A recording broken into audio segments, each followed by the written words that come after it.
You're not a fucking princess. You're the cleaning lady.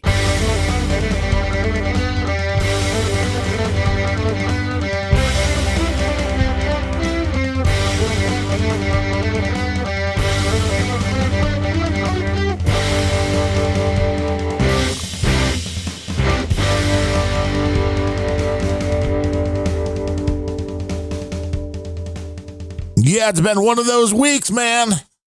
Yeah, and we didn't even talk about them. It has been one of those weeks.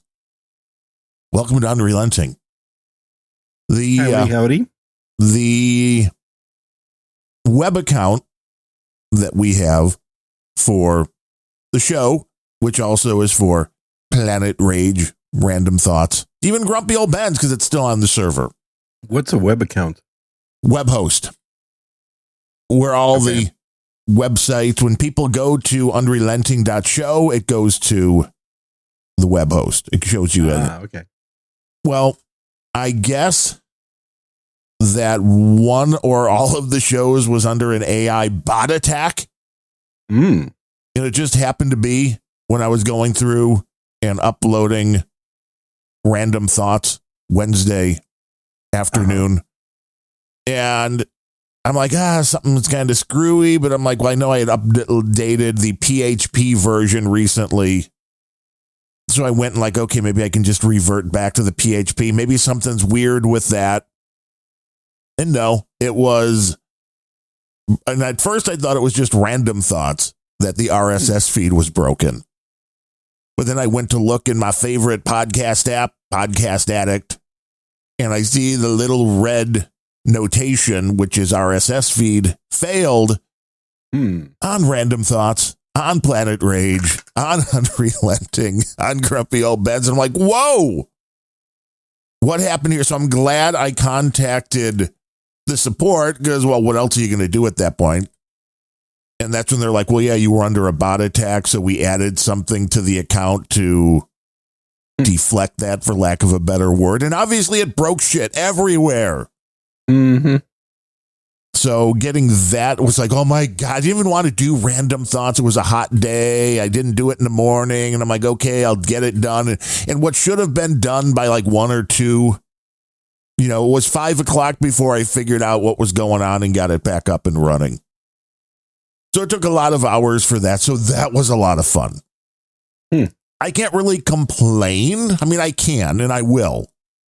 I understand why they did what they did, but hey, support folk, if you're going to do something to somebody's fucking account, how about reaching out and saying, we're doing this in case you find any oddities?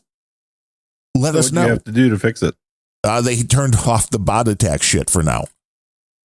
So obviously they're working on this system for how it can do what they need it to do. And I'm more than happy to play guinea pig with them and go along and be like, hey, turn it on, as long as I know what's going on, and I'll tell you what happens to the account. But it's like, let me know.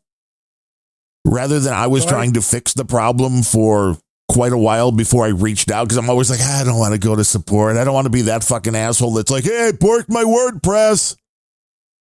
Oh, is that what's running? Yeah, well, that's the back end for everything, even though the Rock and Roll Pre-Show site, which is on an open source little project, of course, which hasn't been updated. Cold Acid, where are you?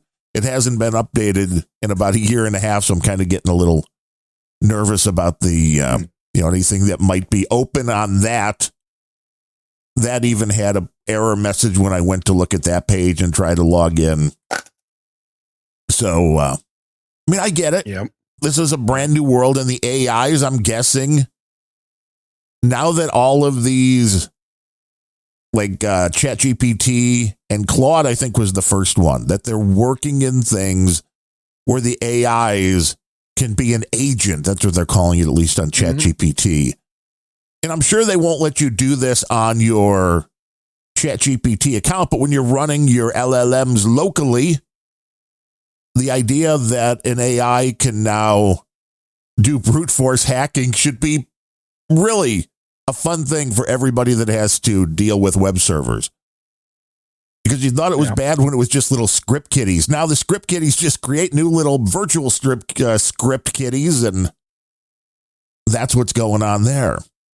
But it's like you don't know what the problem is. And again, I'm always the guy, I want to fix the problem. I want to figure it out. I thought I screwed something up because it just happened to be something I had just changed on the account, and I was just uploading and updating. So there was that. I still highly recommend MDD hosting because I will give them a lot of credit.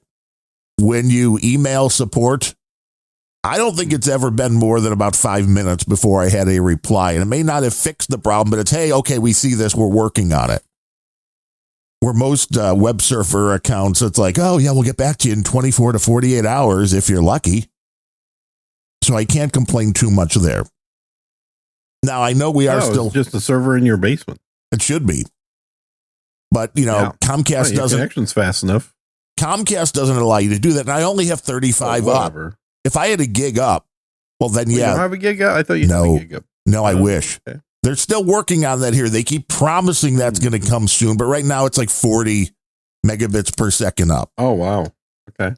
Which is okay for streaming audio, for streaming video, but not for running a server. And I noticed that we're still on a grandfathered account, which is an okay account. It's not the fastest web server out there, of course, which is why when I try to verify the RSS feeds, they're always like, warning, it took 3 to 6 seconds to download your RSS feed. And I can upgrade, but it's going to cost because the grandfathered plan I'm on is unlimited disk space. Oh, yeah, they were one of them suckers. And we're running, well, not running. We have about 85 gig of stored files with all of the MP3s for the podcast and all of the WordPress things, which are minimal, I'm sure, compared to all the MP3 files. So we can update it, but then instead of being, I think this one is still $500 or $600 every 3 years. So it's only a couple $100 a year, which isn't bad for web hosting for that kind of amount of storage. But if I want the faster one in the plan that would cover, 100 or less, and it's like, well, we're going to hit 100 sooner rather than later with 85 gig now, then I think that's closer to about $1,000 every 3 years, which still isn't horrible, but I hate paying more. That's why we just need somebody with the, that's why I said, where else can I do this cheaper? And Bemrose is like, a personal server. I'm like, are you offering? Because I'd be more than happy to put all the MP3s in Casa Bemrose. Of course, his server. Just put it on S3. Just, hey, here you go. Put it up. Put it on S3. S3? Amazon. Yeah. What do they charge? They charge you by the megabyte. Because that would be the intriguing thing. It'd be very cheap for us. Because nobody is downloading. it's like you upload it, nobody ever pays any Amazon attention. Has an interesting model. I used them for just a couple of domains for DNS. They have a very cheap renewal for the domains, but they charge 10 cents or something for when somebody actually checks your domain. So they charge for the incoming traffic to a DNS, basically. Which is nobody else does that. Everybody else just charges you for the domain. Right. And that's the only charge you see the whole year. Amazon, I get a few cents every month. The Amazon, it might not be a bad idea because domain prices keep going up too. Mm-hmm. It's insane for what that is. It's like, come on, the back end on having a domain name. Literally nothing. It's a database. So you're up to like $17 a year for a .com or something. Yeah. It's insane. Yeah, it used to be like $7. Yeah. Net. Right. And then the com was the expensive one at $10. Now you can get like .blowjob for like $8,000 a year. I mean, granted, is that what it is? I thought they made a mistake with XXX. When XXX came out, there could have been a very good incentive to just move all the adult sites to XXX. What if they didn't want to move? There were people complaining that XXX shouldn't exist and should be taken off the internet, which is retarded. Gotta be safe for the children, Gene. Yeah. Well, that's the whole point. It's like, just block one domain and you're done. Right. Oh my God. How amazing would that be? And then the people that actually paid to get XXX were greedy as fuck, didn't look at the long-term benefits, and clearly wanted to get their money back within a year. So they were charging like $300 per domain to register on XXX. But no one's going to do that. I don't care how big of a porn company you are. You're not going to waste money like that when you could get a .com for $15. You're not going to pay, hundreds to get a XXX domain. Right. Although some might just, if they're making over $1 million bucks a year. Some of them did, but it's like, well, why am I promoting their brand? This is not a fixed cost. This is a repeating cost, and there's no guarantee that price won't be $1,000 next year. Right. Well, and you understand the people that own XXX might just turn the whole thing off. Well, yeah, it's not horribly likely, but it is possible. It is a weird way for things to go. I mean, it's nice now with all of the extra extensions, but it confuses the hell out of people. Yeah, most people just type whatever and then put a .com at the end. Or they just, if they're like my parents and more old people, they just go to Google and type the name in and hope they get the right one, which is how phishing. That's like, yeah. And Google has basically become AOL keywords. Yes. That's why they're trying to be relevant with all of the AI stuff. Mm-hmm. So hopefully this show gets out there with the web host. You I don't know if you saw or not, but I included you on the post of my conversation with Grok. Did you read it at all? No, what was it? Okay, clearly not. You were trying to convince Grok of something. I didn't read it, but I know you were trying to tell Grok it was wrong. Was that the idea? I did tell Grok it was wrong, and it admitted it was wrong. No way. Yeah. It's like it's a real person with learning ability. No, it's totally not like a real person. A real person would never admit they're wrong. That's true. Well, not if it's you, me, that's or how you can Bembros. tell it's an AI. Right. It's willing to admit that it's wrong. I was wrong once. There was a photo of a super skinny, probably like 60-pound person that was floating around as like, oh, the Jews are starving the Palestinians. Oh, that's obvious, isn't it? Uh-huh. And so it's got the picture of this overweight woman with this malnourished, what people thought was a child. And it wasn't a child? No. And I could see that pretty plainly by looking at the relative dimensions of the tibia to the skull. Like, it's obviously not a kid. And a baby goat. So I posted that. First of all, I put my analysis into the stream of messages. And then I did a Grok. What do you think? Thinking Grok's going to confirm what I just said. Which is its job, frankly. And Grok comes back with, well, this is a skeleton of a child, as is typical of the Jews starving children in Palestine. And I was like, no, Grok, you're wrong. If you compare the ratios of these different bones to the skull, you can see that this is not a child skeleton. Grok doubles down and says, my analysis is based on millions of statistical blah, blah, blah, blah, blah, blah, blah, and this is clearly a child. So at that point, I'm kind of pissed off at Grok for being anti-Semitic.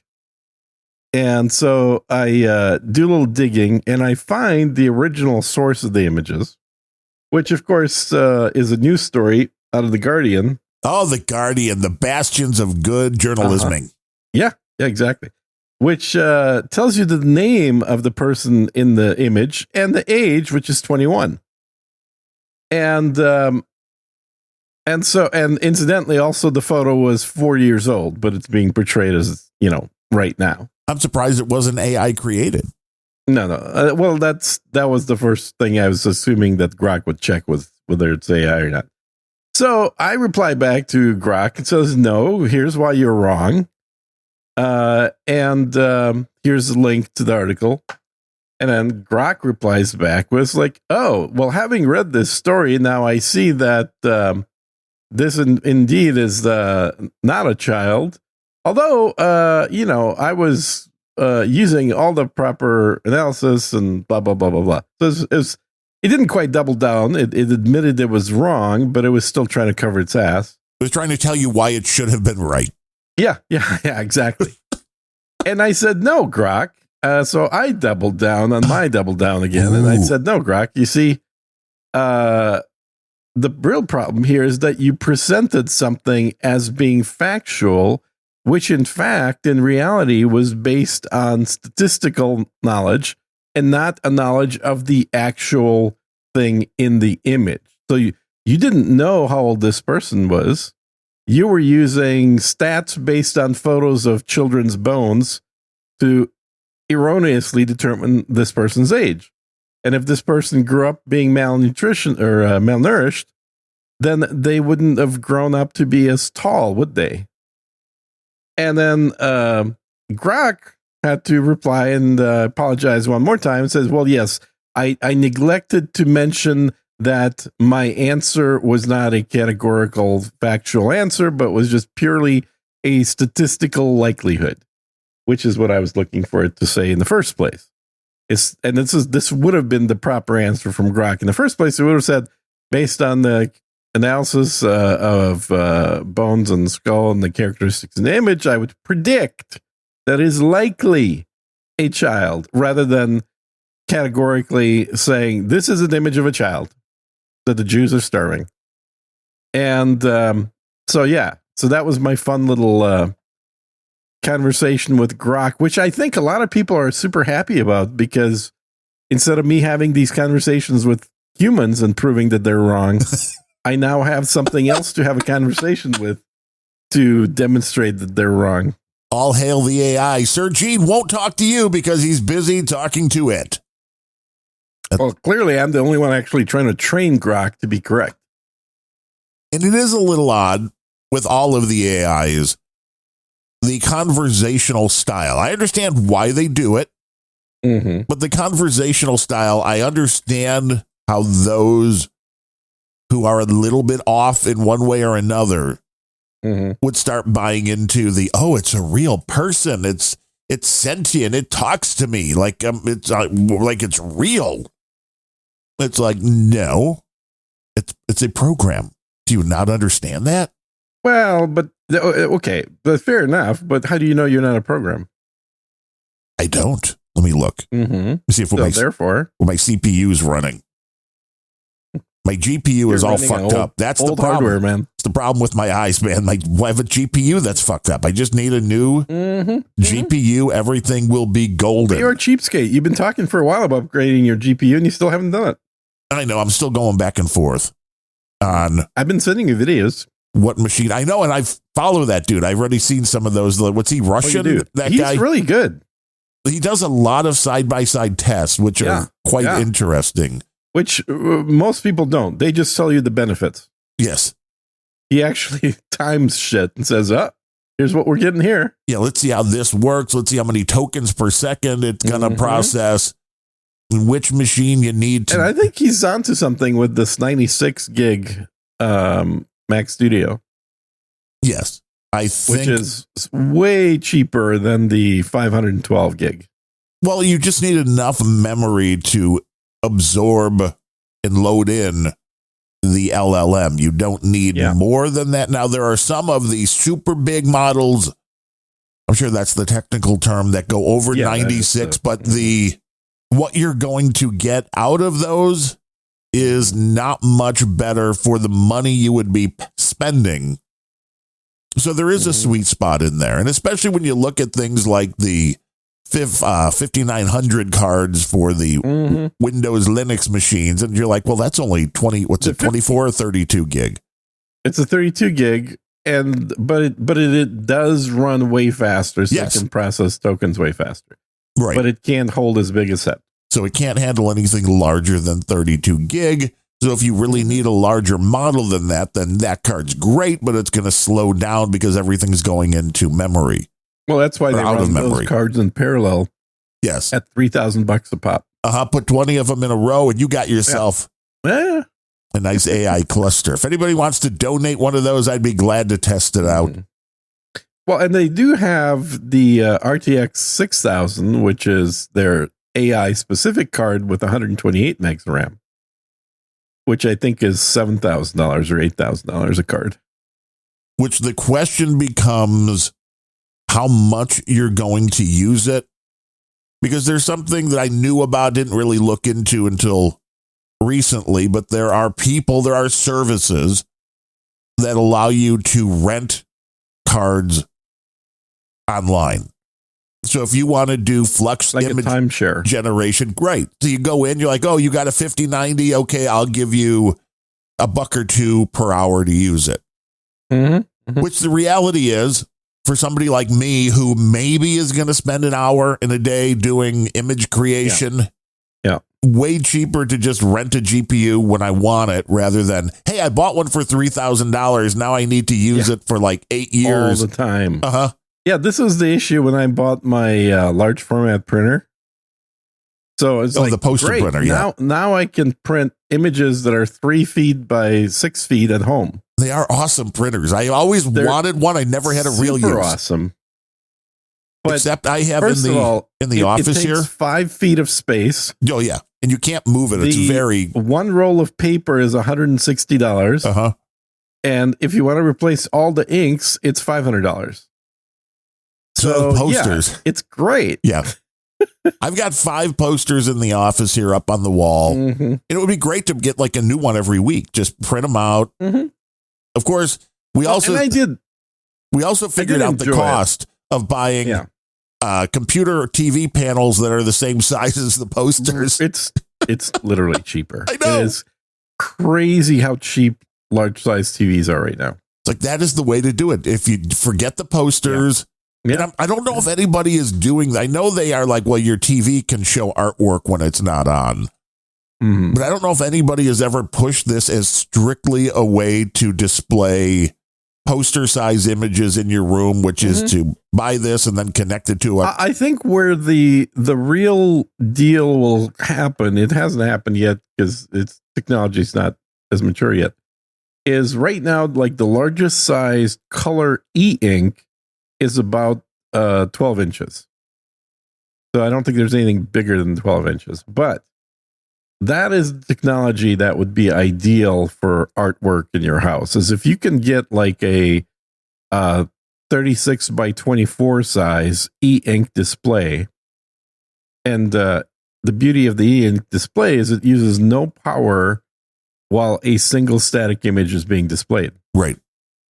And so the only thing it needs power for is to change images, which means it can literally run off a battery. You don't even need to plug it into a wall because you may want to change an image once a day. So every day you've got a different classical, artwork image on your wall or whatever you want to do. Maybe a different Playboy cover on your wall every day. But you do this with an e-ink display and you can literally put that electronic poster anywhere because it won't need to be plugged into the outlet.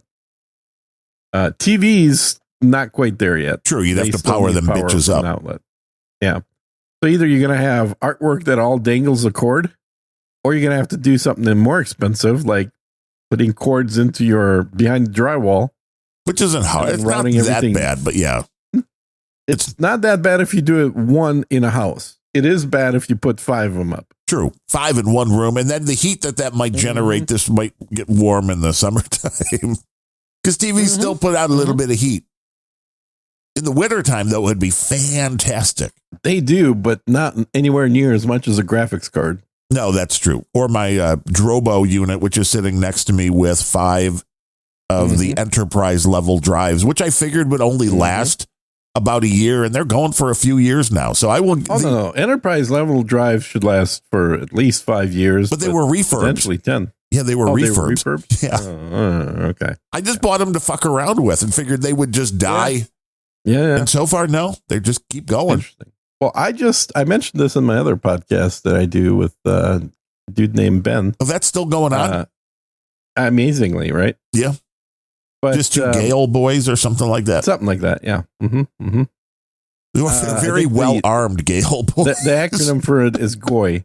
Ah, yes. Yeah, gay old boys, yeah. Uh-huh. So that what I mentioned on the podcast is I bought something that I've been kind of eyeing for a while, which is a USB-C attached. It's kind of like a Drobo, but without the RAID part.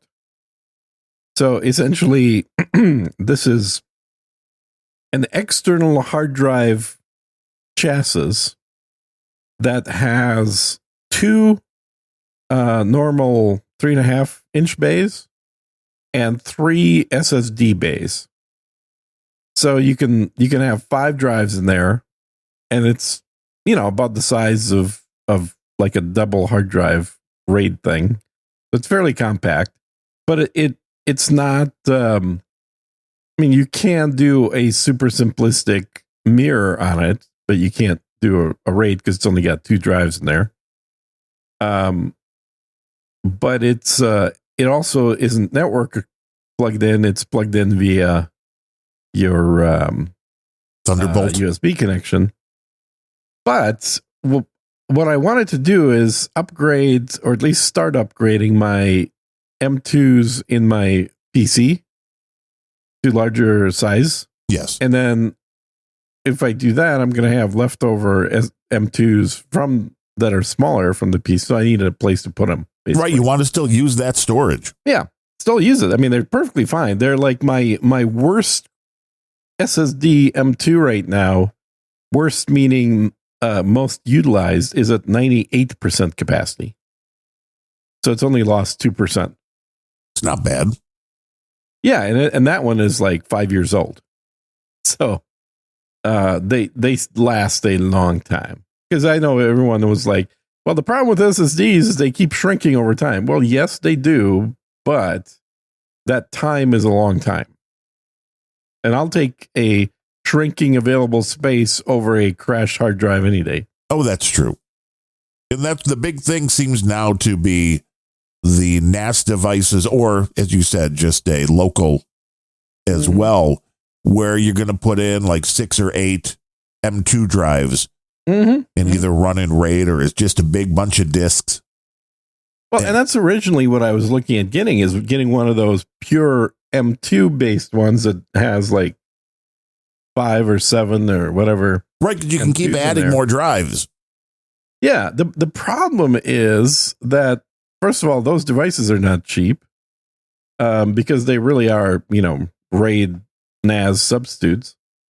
The other issue is it's not like I'm going to buy 7 frickin' M2s because M2s are still expensive. Right. And so it's going to happen gradually. And when I saw this, which can house 3 M2s and 2 normal drives, I was like, this is perfect. So my use case is for storing video that I'm doing for my video game channel. And what I'm doing is basically editing on the PC on the M2 that's inside the PC, because that's where you get the highest speed, obviously, is when it's inside the PC. Yes, and then, with Thunderbolt 5, it's questionable. Well, you don't have that yet. No, it's still. First of all, I don't have Thunderbolt 5. That's brand new hardware. But even with Thunderbolt 5, because at the same time Thunderbolt 5 comes out, the next generation of M2s also just came out, which are twice as fast as Thunderbolt 5. Of course, because that's the way Thunderbolt 6 has to come around. Exactly. So you're still better off if you get a brand new motherboard with the brand new drives that cost more money. You're still better off having them internal. But yes, Thunderbolt 5 gets you to 80 gigs, which means you could do 7. You could transfer at 7,000 megs or 7 gigs, I guess, 7 gigabytes per second. Yeah, it's amazing what you can do with externals now with these new ports. Yeah. But that's, it ain't going to be cheap for sure. No, it never is.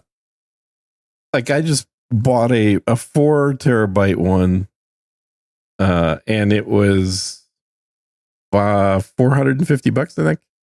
Right, which is why I think I still need to build one last glorious network attached storage device with the old fashioned drives. Yeah.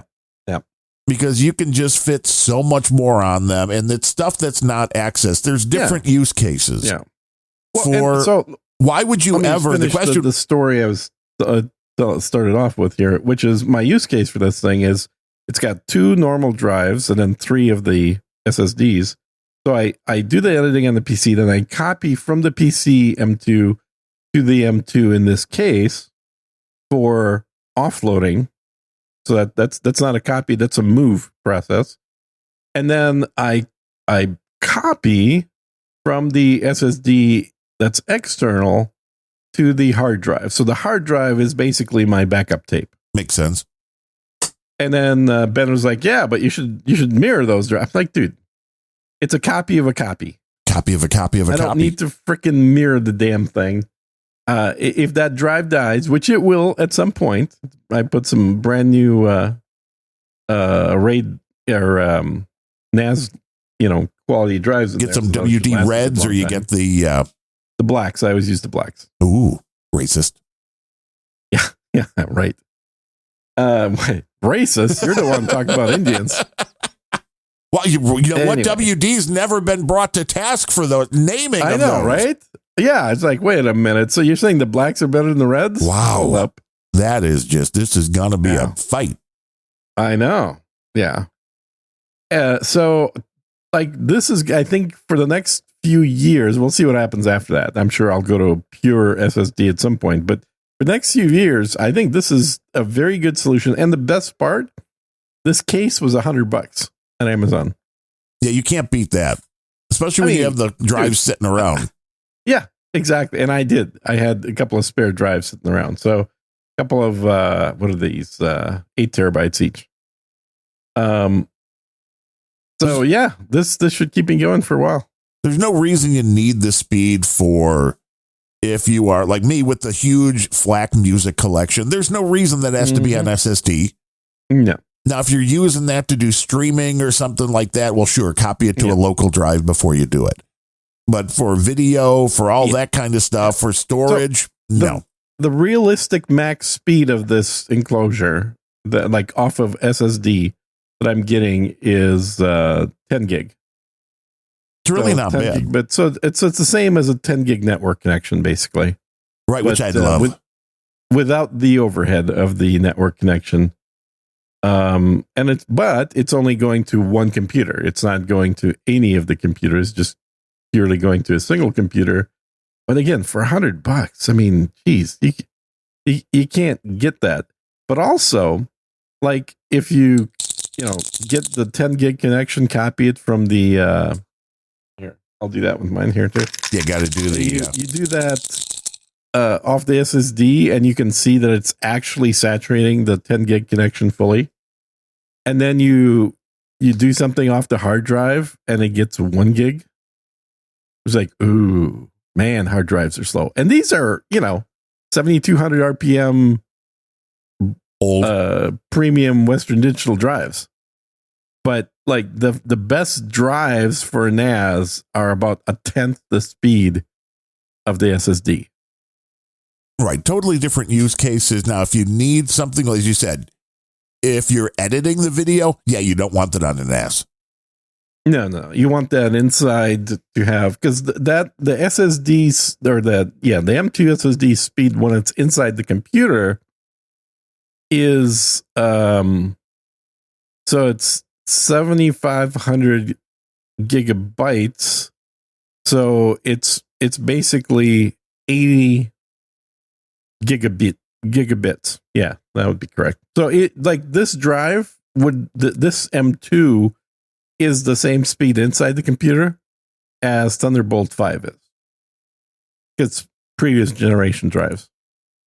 But the current generation drives are double that speed. I know. I've only got Thunderbolt 4 on the Mac Mini, man. I got need for speed. But it's still fine for the little... 4 is what, 40, right? The external device right on top of it. I think so. Yeah, I think so. Which has the other M2 in it that I got, the WD Black. That is a WD Black SSD. And of course, this is the stupid thing with all these different standards. Thunderbolt 5 is the same speed as USB 4. Makes perfect sense. And it's the same connector too, right? I mean, it's... Yeah, same connector, same speed. One's a 5, One's a 4. Totally different. 5's better than 4, Nigel. Yeah, and they both carry power. They but like the I think the difference is that the Thunderbolt chipset allows you to daisy chain, while the USB chipset does not allow daisy chaining. Yeah, it's an interesting thing. I've never tried that, but every Thunderbolt device basically has a 1-port hub in it. So you take it and you can just then plug into that like you're plugging directly in. It's just like the old SCSI. Remember SCSI? Yeah, SCSI. Yeah.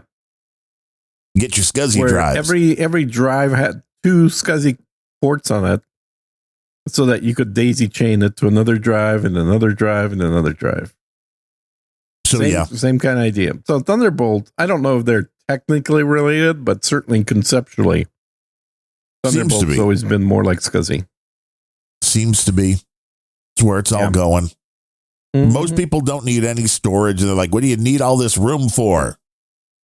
Because I don't. I know. I just want my own Netflix and my own Spotify and high res.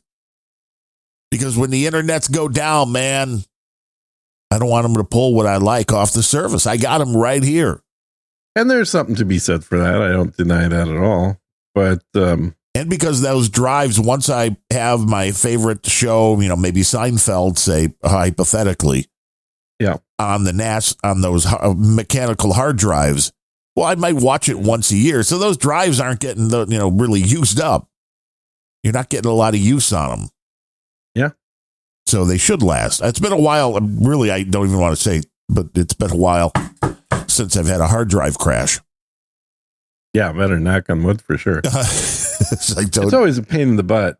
Yes. So whenever it happens, it's like, ugh. Now I got to go fix. They're right. It's like anything. It's like your also deja vu, although it wasn't voltage. Mm-hmm. It was Albie, my friend Dame Kenny Ben, had never evacuated her Satoshis from Get Albie since they had the old-fashioned wallet. And of course they went the whole thing like, oh no, get everything out of here. Otherwise you're not going to be able to access your funds. Yeah. And then kind of like Ben's having an issue with that. Who is? Ben. Uh-oh. Well, named Ben. With Get Albie? I don't know if it may not be LB, but he was having that same issue with something where he's like trying to get my money off of this thing or my Bitcoin. And I can't get it. It's not working. I'm like, well, I got a guy for that. His name's Darren. Right, I got a guy. He knows how to pull stuff out. This is why Kendra came to me. And I logged in. She gave me her username and password. I logged in and she, of course, kind of like you, went to the, I'll pay for the fucking Albie Hub, self-hosting. And that still was not allowing for those funds to be transferred to the paid Get Albie Hub. I mean, they took her money. That was fine.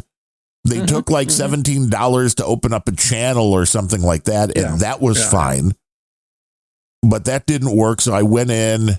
And I sent their support a message, and he's like, we don't want these, to host these anymore, blah, which I understand. But I'm like, but we paid for that. And he's like, well, you can connect it to a local hub. So I'm like, okay, let me go. I looked. And of course, with the Albie Hub software, which I have running locally here, unless you pay, you only get 3 sub wallets. And of course, I had already wallets set up for you because, you don't have any other. And this, we get like 3 Satoshis a show. So it's great to make sure that that's there. And I have one for Larry that his wallet actually fills up. I'm sure. And I had one for Bemrose. Of course, our last show was in December. 6 years ago. Yeah, I know. So I just deleted the Bemrose sub wallet. I added her account to that sub wallet. And boom, it let me transfer the funds, to which she said, hey, keep it for Planet Rage.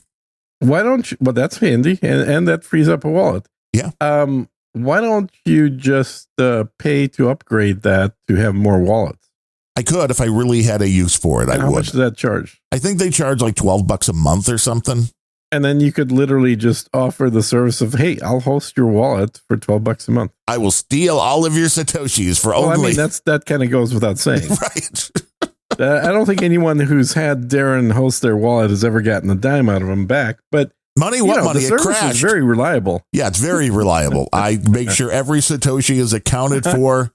Exactly. And I said, hey, I can help you convert those to gift cards or not. She's like, no, Planet Rage. And it was like $380 worth of Satoshi. So that's pretty damn good, man. Boom. Wow. A lot of it came in, and I don't even understand. She a no agenda artist, and she won a lot of the art. Yeah. So I guess maybe some of those no agenda shows actually made some decent money with the Lightning, where usually is that how she was getting that? Yeah. Being an artist for no agenda. I'm like, hey, I'm usually when I win the artwork, I get like $5 or something for the week, and that's it. Yeah. Damn. Yeah, I know. Maybe she was early in or something. Or won a lot at the right amount of time when people were just getting into boosting and streaming and all that, which seems to be waning now, which is not a... What's streaming? Yeah, the streaming Satoshis. And it's not the novelty anymore. True. You know, and it's getting moved forward in some ways. Like, I mean, I have not gone in to verify this, but I believe it. Steak and Shake will let you pay with Satoshis. So, really? Yes. And I'm like, damn, okay, if there's one place that I know of now that I can walk in and convert that into some physical item without having to pay cash. You could just use your little Albi Go wallet and go in and they, you scan the code and it transfers the funds directly. If more places would start accepting that as payment, I mean, I was amazed to a certain extent when looking to buy a new computer that most places do not take, except for Newegg. And Newegg has fallen so far over the last 5 years or so from what they once were. Oh, really? In what way? There's a lot more problems with customer service and I mean, it seems like they're more of a, rather than selling direct, I think there's a lot more like Amazon with the third-party sellers and all that kind of stuff going on there. They have a ton of third-party sellers. But just like Amazon, that's the first thing you need to do is make sure you're not buying from a third-party seller. True. Because otherwise you're getting bent over and used wet. Well, you just have no idea who it is and how long they're going to be around. True. And if you need support for it. But these like custom PC builders, most of them, Apple certainly doesn't. They don't accept any kind of Bitcoin Lightning payments. And you would think these tech companies would be the ones that would want to accept this. Now, I understand because I've heard the conversations back and forth with Adam Curry and John C. Dvorak over on No Agenda, which is for tax purposes. The problem with them wanting to take Bitcoin has always been for tax purposes that the only way it would work would be if that Bitcoin gets immediately turned into fiat on their end. They did not want to store Bitcoin, which I can see maybe some of these companies would be the same way. As far as paying taxes on that money, if you don't convert it for a day, but Bitcoin went up 1,000%, well then, are you paying taxes on the, rather than the price that it was at the minute of the sale? I understand it can get kind of wonky, but it still seems kind of strange that most of these places do not accept payment. I know there's services that do it like BitPay and others that will take the payment and I'm assuming convert it to fiat. Yeah, I think PayPal does now, don't they? Ben was saying PayPal does a lot of this now with Bitcoin. Which would make sense. Just take it, turn it into fiat and give them the fiat money. Then everybody kind of seems to win because it's like, well, I want to buy my new computer using all crypto and I know I can do it. We should try this, dude. Yeah, dude. Why don't you take a little bit of the whatever stats I got sitting there in your thing and then see if you can send those sats through PayPal to you, to your or mine. Yeah, yours or mine. I don't care, whatever. I'll send it to mine. That's a great idea. Well, I mean, honestly, if you send it to yours, you don't have to bother me while you're testing it. Right? So, wow, I didn't know I was such a bother, Gene. I know. You talk to me way too often. I thought we were friends, man. I mean, on Facebook, maybe, but anyway. I haven't been on Facebook in 6 months. Right. We are frenemies. I haven't been on Facebook in years. They kicked me off of there. I check it every 3 months, and I have people every now and then that message me, and I'm like, use email. I will not check this for months. So if you're like, oh, somebody died, well, it would have been nice to know, but I got the message 4 months late. I don't go on to Facebook. No, nobody should at all. Only when I want to buy and sell Michael Jordan cards. Oh, really? Is that the Facebook is the best for that? It is for tickets. I'm sure for the Taylor Swift merchandise, because you avoid eBay and their fees, so you can sell direct. It all depends how much faith people have that you're actually going to hold up your end of the bargain. Because then using friends and family on PayPal, you may as well go and use eBay, because it's the same kind of thing. They're making you pay a percentage, so the person on the other end is protected. It's like, fuck that, because what the protection does, as we've talked about a lot, it doesn't really protect anybody officially. Meaning, if somebody buys the 5090 card from Gene, and he actually sends them a 5090 card and it's friends and family, well, then nobody can do anything to get that money back. But if it's the goods and services, once they get the 5090 card in their hands, they go to PayPal and go, he sent me a brick. And PayPal goes, okay, here's your money back. And then you're out your 5090. So it's like, you're not protected. The only people that are protected when you use the goods and services on a PayPal or Venmo is the buyer. If the buyer is a dick, they can really screw the seller. Yeah, but again, this is not well, okay. I suspect you can mitigate that by taking a video of you packing the item. If you send a video link that shows you packing the item, it's going to be really hard for them to say, yeah, you sent the wrong thing. Well, yeah, but why wouldn't you just send them a different box in that case? I took the video, and then you have to do it in a way like the video would be, it's an open box that you bring into the drop-off location, and you show what's in the box, you close the box and video, you put a piece of tape over it, and you hand it to the store clerk. Where your friend Bob is working and swaps the box before he sends it out. Yeah, you could do that. It used to be where you could get insurance to cover things like shipping damage if you were shipping electronics via UPS. Right. Like, for example, if you dropped your laptop and you broke the screen and then you shipped that laptop to a buddy of yours, that buddy of yours might then claim that there was damage during shipping. It could happen with a stereo, too. I wouldn't know about that. But either way. It's a Seinfeld episode. Oh, really? Yeah, where that's mail fraud. And Newman catches him with... Jerry's stereo's broken and Kramer takes it and he ships it. I'm sure that's where my story came from as well, as watching Seinfeld. Those fuckers stole all my shit, too. I know. Tell you. And Larry David just sat behind me in class with a little notepad and a pencil writing all the shit down. Probably. He's like, this Gene guy, he's a genius. Where do you think he came up with that character? Where do you think the term genius came in? Well, that is absolutely true. That is exactly where the term genius came from. But that is why the whole mail thing is. This is why for higher priced items, I know it would be a royal pain in the ass. Yeah. But I think somebody can make a decent amount of money if you had a large enough location and the ability to do this, which is act as the middleman. You are, the escrow. You are if I got $1,000 item that I want to sell, I send it to this guy, the money comes in and everything's verified by the guy in the middle. And then there's no way people can cry and be like, oh no, he didn't do what they were supposed to do because the middleman did it. And eBay got smart and they brought in PSA, the people that do the card grading and that, to act as the middleman.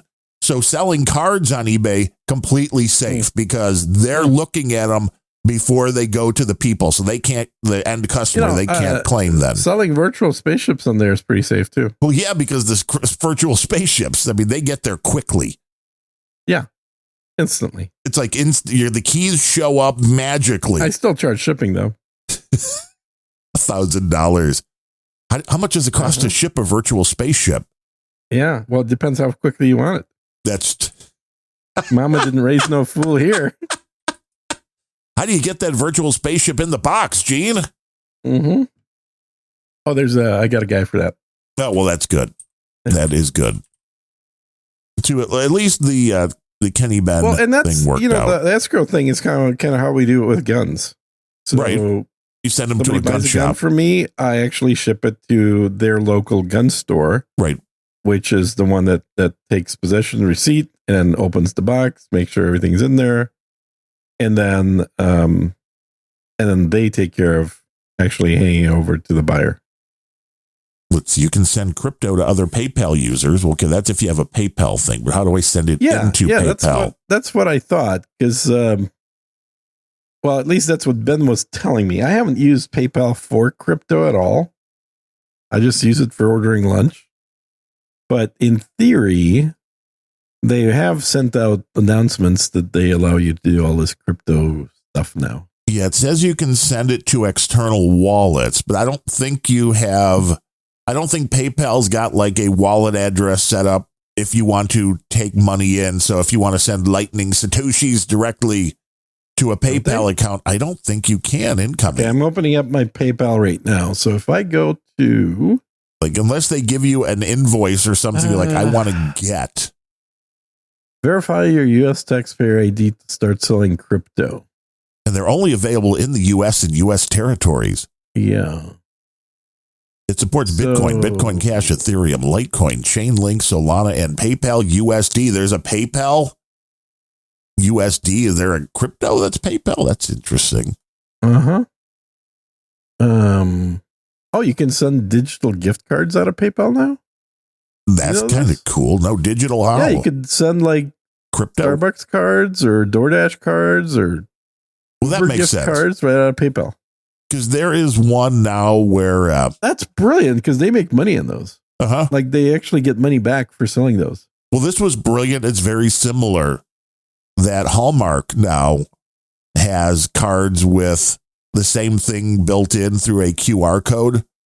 Yeah. So if you buy a physical card for somebody, or I think you can buy them through them and they'll ship them to the end user. But if you walk into a Hallmark store, you can buy a card that has a QR code in it. So you go home, you click the QR code, you say which of the gift cards and how much, and it does it. And then when the person gets the card, they just do the same thing with the QR code and they have the gift card. Now, are you an Ethereum guy or which one do you like? You're I'm pretty much Bitcoin. Bitcoin. And I have the other one, which nobody seems to use, which Solana. is Cardano. Oh, Cardano. Yeah, never heard of that. Okay. I was even on Cardano the other day again when everything was surging. I should have just dumped it all. But Bitcoin keeps making up for it. So I can hit a receive Bitcoin. Yeah, they keep asking for my social security number. I don't like that. Are you sure it's PayPal? You could be in a completely different website. And PayPal.cn. Yeah, exactly.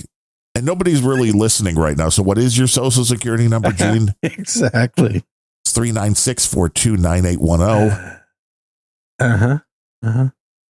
392, exactly. And I do want to thank Scott Gorman. Again, this show is pretty much his baby. It is $2.50. Woohoo! Oystein Bears did come in with 1111 at the end of the last show.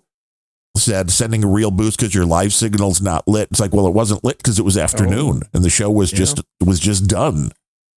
The show has to end. See Brooklyn sent the buck. See Brooklyn 112. Yeah. He sent 3333. Yeah, that's a buck. That's almost like $4 now. No, is it really? He says, hey, the boost didn't dry up due to novelty. It's because of lacking content. Kurva. I don't buy that because it's all over. Wait, see Brooklyn saying Kurva now? I'm not buying that. he wants, it's not CSB because CSB 3333 is too much now because he will not go over $3.33, which is why he's now at like 2,800. Mm-hmm. Oh yeah, we need your birth date and mother's maiden name too, according to NetNet, just for for security purposes. Yes, exactly.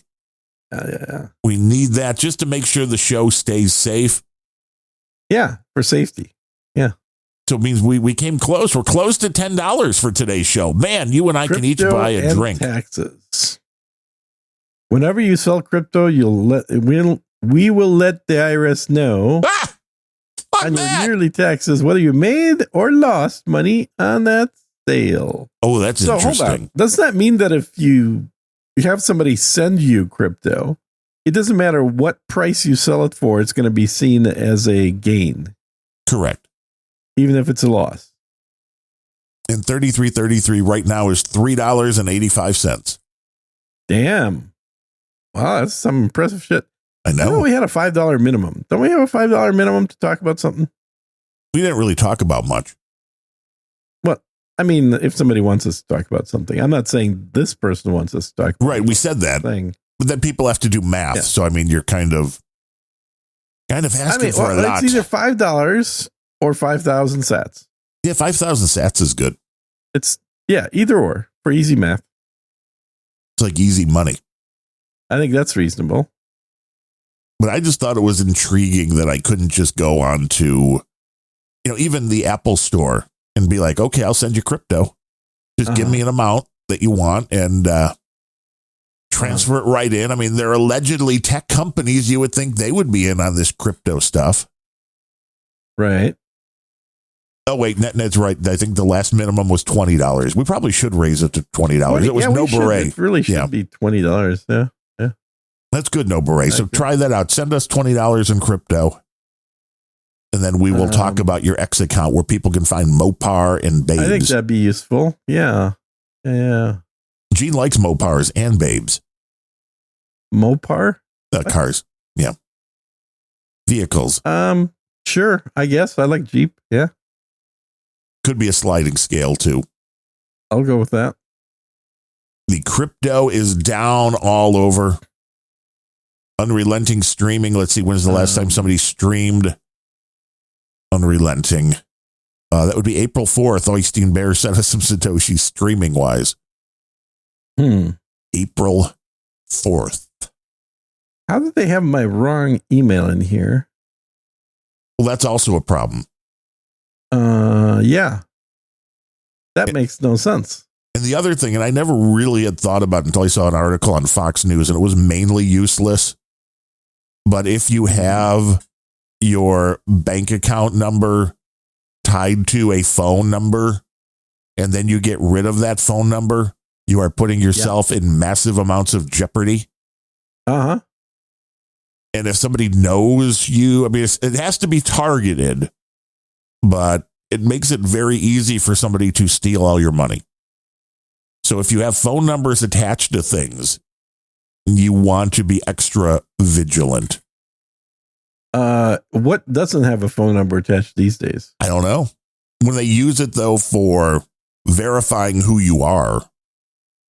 Well, that's what most people use for verifying. Most people keep their phone numbers forever, too. True.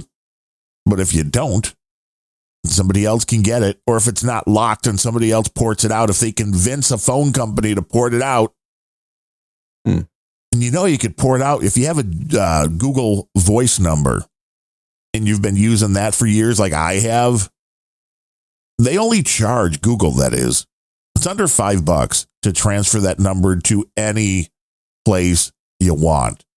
So if you want to use that as your new cell phone number, well, you can do that. Or if your cell phone service like Xfinity was given away, like, hey, you just move a line over, you get a free phone. Crazy. That is nuts. That's why I moved them over. Like, well, now I have an actual, instead of a Google voice number, right? I have an actual cell phone that will ring through a... I lost one of my Google voice numbers for lack of use, which is bullshit. I know. They warned you, although I have a bunch of Google accounts. I guess. Which I know are going to be in the ether. It was one I almost never used, but it was the coolest one I had. Oh, you got the good number. 867-5309? No. It was, this is not the actual number, but it's it's the type of pattern I had. It would have been like 7878787878. Yes, I have one like that too. Yeah. And I hardly ever used it. I mean, I basically never used it, but I used it for when somebody wanted a number that was clearly going to end up in spam. Right. That was it. A real phone number that I could give them. And apparently I didn't use it long enough that they at some point said, oh, okay. So it's gone. You don't use it. They were doing that with Gmail accounts too. And they had a bunch of Gmail accounts. Yeah. Anytime I would sign somebody up for a new service was mainly, and most of these are long gone. But if it was, if I was setting up a website for a new client, oh, we need an email address, I would just make up whatever like the client name was at gmail.com. Sure. Then if you ever had to get back into the website and that was dead, well, that email address long gone. Adios. See you later. You got to keep track of those things, I suppose. But this is where I really enjoy, and I'm still not utilizing it enough. Better. Right. I log into my Yahoo Mail like once every 5 years. And it's still there. They never delete it.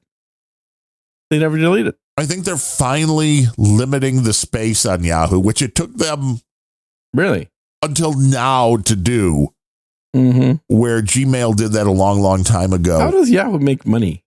I don't know. I guess advertising. But nobody ever goes to Yahoo. I mean, it's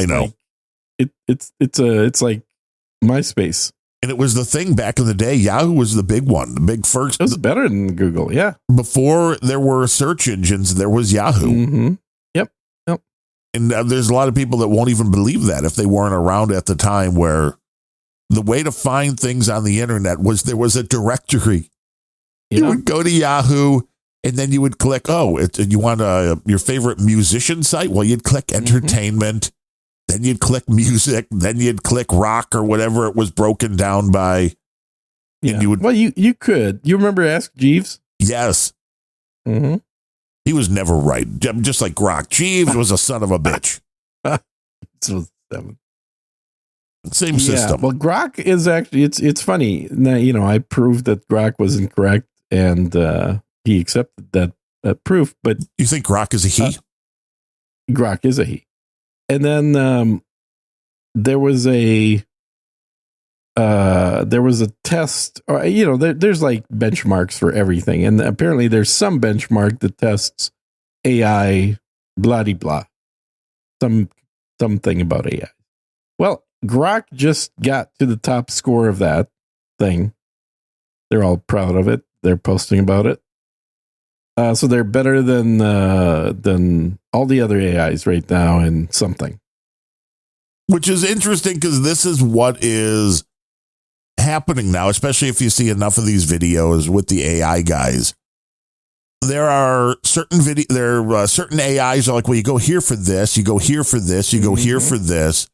The Google one, Gemini 2.5, I will attest to its coding abilities, because I had a old scraper that I was still using for some accounts over on VSCO. And their system changed. And I went over to tried a few of them. But the Gemini was the one that's like, oh, no. Here, they changed this to this. Let's change this. It took like 5 tries because it kept coming into different problems. And it's like, no, we realized we have to get this ID number by sending first, like a normal browser, getting this information, then doing this. But, now it works. And sure enough, it did. It took the old script that was long broken, and it fixed it. I'm like, damn, I didn't have to do any coding at all. Just tell it. What I don't understand is why my Edge and all the other big browsers don't just have a button that you can click on to download any video you're watching. Well, you can add that, I think, with different. Yeah. No, it's a pain in the butt. It is doable. Most of the it's that YTDLP extensions tell you to this will download all your videos, and then they have the asterisk except for YouTube. Well, you can do each individual YouTube videos with YTDLP. so they don't want to fuck with them. Well, YTDLP does it. Just right click. Yeah. Well, yeah. But that's the thing. That's a command line program, and it's open source, so they don't no one's going to sue them because it's your responsibility when you get it. And I actually did make a button for it, so it just passes the parameters over to it. And then I can just click a button in the browser to do it. But it's a kludgy way to do it, because I'm using this command line program with a little bit of scripting out of the browser, and it's it should be built in. It shouldn't It should be a standard feature. Well, they don't want you. They want you to watch it there so they can show you ads. Fine. Download it with ads. Whatever. True. Doesn't matter. True. That couldn't be stripped out anyway. I don't even understand how the software was doing it. I'm sure there's something different in the ad breaks, but there's been software for years that's been able to take the downloaded television shows or DVR television shows back in the day and strip the commercials out automatically. It's genius. Yeah. And then the other place that also that the YouTube YTDLP thing doesn't work with is probably for obvious reasons is OnlyFans. Well, maybe Gallery -DL would, which is another open source. Although I don't know if that's a video or only would be photos, but there is another open source thing, Gallery -DL. Yeah. Well, it's there is a workaround method, which is it's slow is the only issue, but it definitely works. Which is just to use screen recording software. True. Which I think may be what most people are doing. So one thing, I didn't realize this, but there's a shit ton of non-sex based content on OnlyFans. You were appalled, angry. No, I was very happy because I found a cooking channel, and there's a ton of cooking shows on there. Really? OnlyFans is cooking. Yeah, it's a cooking thing with their clothes on. Yeah, mostly. Yeah, because what they're doing is you think about it, they're basically saying, what do men want? What's the fastest way to men's, heart is through his stomach, right? Right, which is why I married a woman that can't cook. Attractive women that go and learn how to cook and then have a cooking show on OnlyFans. And all it takes is one little click and a recharged credit card to see them doing other things. So I think this is actually a very novel idea, but, nothing says you have to be spending money and going and looking at them doing other shit. And I've always been a fan of cooking shows on YouTube and wherever else. I enjoy watching interesting recipes, and why not watch attractive women cooking food? Okay, so this is an interesting concept for the bait, for the we're going to get you so you can see the person, and then if you're watching that cooking show and they're like, ooh. So much hotter to have the girl next door than to have some skank. What if the girl next door is some skank? Well, I mean, the concept. Yeah, there's a movie. There was a movie there. I think it was literally called Girl Next Door. But no, I think that. I just think it's fantastic that the marketing of this is have somebody watch the girl making a pasta primavera going. It doesn't matter what she could be doing laundry. Right. And that's like, and the whole concept this chick knows how to be a good, good wife. No, you're just like, well, I want to see her naked. And you're like, hey, if you click here. Of course you want to see her naked. Look, any chick that's doing laundry, you want to see naked. You're like, I've never seen this before. I've never seen this in person personally. If you can see a woman that is good at female type chores, you're going to be attracted to her because we're biologically programmed to be, as men, attracted to women that can make good mothers. So if you want to sell, porn, why not use something that already attracts men And that is, I don't know. I'm going to have some kind of a troll room poll. If guys are like, yeah, I really want to see somebody fucking doing the laundry, man. I want to see somebody scrubbing the fucking tub. The number of friends I have that bitch about their wives you have no doing friend. Their laundry is a growing list. Yeah, my wife doesn't do my laundry. Okay, there we go. There's one more added to it. That's insanity. But then again, your wife probably shouldn't because you're sit at home on your fat ass all day long. Exactly. She's the one bringing the money in, so she shouldn't be doing your laundry. That's really, you're the chick in this relationship. I am just a podcaster, man. That's true. Yeah, you're sitting there drinking your mimosas, liquid death, and doing a podcast. Doing a podcast with some guy that she doesn't know in Austin. Yeah. Exactly. Like, who is this? Who is this pervert on the other end? I don't know, honey. Adam Curry knows him, though. What'd you talk about? OnlyFans? Watching women do laundry on OnlyFans. Why don't you go fucking do the laundry? Sam Kinison comes out. There you go. I cook. Well, you better be yelling if you're going to do a Sam Kinison impersonation. Yeah, he's a loser! I just caught a video of his recently on YouTube. It's amazing how, 50-year-old videos are popping up now. Well, it's because the new stuff sucks. Well, and the amazing thing, of course, is that they were all shot on film. So they're all high resolution. Yeah, that looks good. Yeah, like Johnny Carson outtakes look good because they were shot on film. They were like, we want to save this because this guy's good at his job, unlike all the nighttime guys now. Oh, my God. Who are all losing their jobs. I hope so. I really do. I think that whole category should just end. Well, there's the stuff happening online is so much better than what's happening. Well, this is it. There's no reason for zero broadcast television. None. No. People get to watch things when they want to now. I mean, is there anybody left out there who at the very least is not DVRing stuff and watching it when they want? Who watches live TV? Nobody. Yeah. I don't even understand how they keep selling commercials on it. I know. I can't believe there's any return of investment on that. Well, the first TV that I watched in several years probably was when I went to see my dad about a month ago. And of course, he's got Fox on. And watching the news, babes. Single ad is drugs. Yeah. 100% of the ads are drugs. You can't sleep. You got to bend in your dick. You can't drink. Whoa, come on down. You can't pee. We'll take care of you.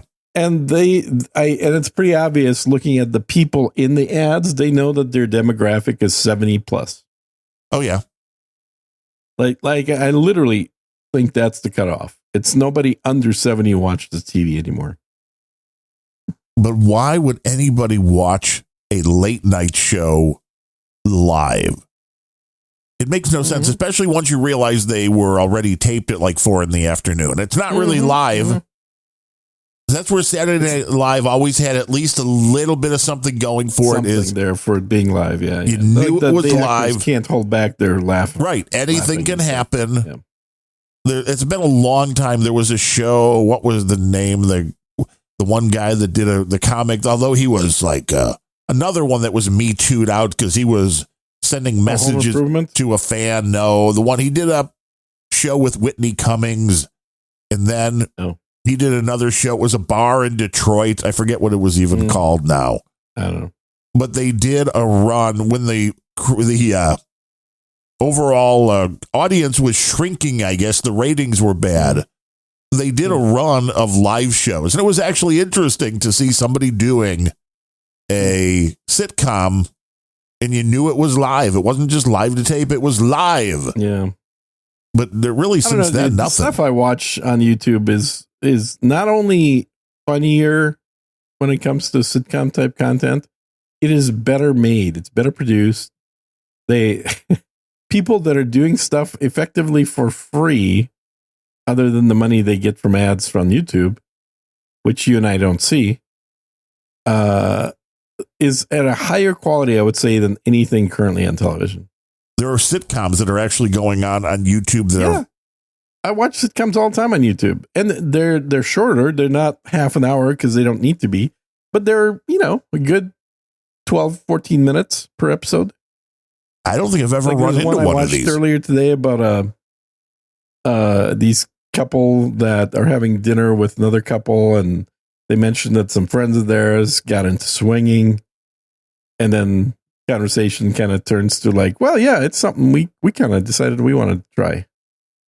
And, this was not something that hasn't been done on TV as well, but it's like, it was done much better, I thought, on the YouTube show than anything I've seen like that. Basically, where, you're trying to get the other couple to be very embarrassed than anything I've seen on TV. Because on TV, it very quickly, like, they have a limited amount of language they can use. They're censored. And they have a certain format for the overall length of the sketch. So they're fixed on that. There's just a lot of limitations that are artificial on TV that don't exist if you're making content for YouTube itself. And it's been a long time since there's been any decent sitcom on network television. Mm-hmm. Mm-hmm. I can't even remember the last one that was really even decent that would be anything even near current. I don't think it's been a long time. The last one that I watched was from the guy from Home Improvement in his other show, the more recent show. Right, The Garage. He's like a store manager. Right, with The Garage, with Kat Dennings as his daughter. Is that the one you're talking about? Tim Allen? No. Tim Allen. Yeah, Tim Allen. Yeah. Yeah, we had his daughter was Kat Dennings, who was in. She was? I didn't think she was in there. Yeah, and she was the one in Two Girls or something or other.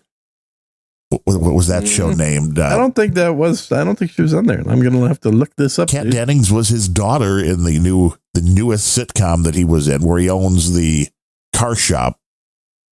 And car shop? Yeah. That's a different show. How many shows has Tim Allen done? Yeah, I haven't seen Shifting Gears. This is apparently a new one that he did. Right, that's where he has the car shop. Yeah, that's okay. So that's the one that Kat Dennings is in. Then, yeah, which I know you like her. She's funny. That long nosed chicks. I don't think she's hot, but I think she's funny. Okay, that's fair. She's like an attitude chick. Yes, but she's got a kind of a horse face. I mean, I'm not saying that, but I'm not disagreeing with that. I haven't seen this. So this is brand new. This literally is a 2025 show. How would I know about it? I don't have a TV. I don't know. You should check it out. In like 3 years when it's on Amazon or something. Shifting Gears. Ned. Yeah, I did. Shifting Gears. I actually. Alan's always got shows relating to guy stuff. It's funny. Should be, and I did. I closed Helipad, and after I closed Helipad, Ned sent 20,000 Satoshis. Woo! 20,000 Satoshis, yes. I love Undonations with Daryl and Gary. That is the best show. Undonations? Well, at least he made it past the minimum filter amount. Woo, woo, woo. Got to get some horn sounds. Ned. Woo, woo, woo, woo. 20,000 sats. That's $23.10. Woo! That's right. Fuck everybody else. 10 cents? What? $23.10. Oh, okay. I put in Tim Allen sitcom and it only shows me Shifting Gears. It literally pretends that he's never done any other sitcoms. That Home Improvement thing. Just wiped it right off the face of the earth. Yeah, it's not coming. Nothing's. I'm going to have to go to his IMDb, I think. Oh, and I know which one you're talking about, too. That show ran for like 7 years. Yeah. It's not Home Improvement. It was, what was the other show? With the black neighbor that was the Marine. That dude was good. With the girl, his youngest daughter was a badass. What's her name? I like Devers. Yeah, she's great. Yeah, she was good. And when she was in Justified, when she was like 13 or 14 years old, as just a little badass chick, and it was like, damn. Mm-hmm. She did a very believable job of playing a total tomboy. Yes, last man standing. Thank you. I mean, like somebody that is not trans, right? But actually is female, a hot chick who knows how to use power tools. Yes. Now, that's what guys like. She grew up very nicely, too. And you can watch shit like that on OnlyFans. And it's totally free. Last Man Standing is the other one. Thanks to Last Man Standing. That's right. That's who is not only supporting the show, he's giving us content. Yeah. So Tim Allen's been good. He is, I think, so I guess he started his third big show. That's him doing guy stuff. So the first one, he was a handyman. The second one, he was a outdoors, owns the outdoorsman store guy whose job mostly was just going camping and doing shit and then reviewing product. I mean, that whole thing is very reminiscent to me of something that I remember shopping at for many, many years, which was the Sportsman's Guide, which was a Gary Olden, Gary Olafson. I can't remember the guy's last name. Sorry, with an O. But it was a catalog of all kinds of, guy related stuff, hunting, fishing, you name it, where the format of the catalog was little stories where on every product, or at least most products, you would have a little caption which would have a little story of maybe 2 or 3 sentences from the owner of the thing, Gary whatever, talking about those. So on my last visit to Vietnam, I saw somebody that was wearing this and it looked really cool. And I asked them where they got it. And they said that it was made locally in their village. And so I stopped at the village and I said, can you sell me 5,000 of these for my store? And now you can have one too. Yeah, it was that kind of thing. Yeah, which they tried to do. Joel McHale was at a show that tried to replicate that. I'm trying to find the name. He's been in a lot of stuff since he was in that community show that was good. He's been in a lot of shows since. Yeah, Joel McHale was yes, and I watched that as well. That was also a good show. It only lasted half a season. Yeah, I thought it was decent. It was. It was basically like a publication. He works for an outdoor magazine where he's basically been the out in the field guy, and then he's got an editor that's back at home, and like, Condé Nast or somebody bought the magazine, and everybody that works there is under 30, and which makes him like the oldest guy there. Now, when this show came out, when that show with Joe McHale came out, I just came in to reorganize a company that was doing survivalist products. The company was called Survival Life. And I came in as the COO to run that company and reorg it. And it was hilarious because I remember walking in there, wearing not even a suit and tie. I was just, business casual. And I walk in there at 8:30 in the morning. There's nobody there until 9:30 that shows up. They're all wearing pajamas. And they're all under 30. The whole fucking company's under 30. I wasn't just the oldest guy there. I would have been the oldest guy if their parents came with them. Wow. And they're in their pajamas? Did you have to tuck them in, give them some milk and cookies? They would bring blankets in to sit in the hammock in the peace and quiet rooms or what. I mean, it was just bizarre. I'd never worked in this environment before where you essentially had a bunch of children.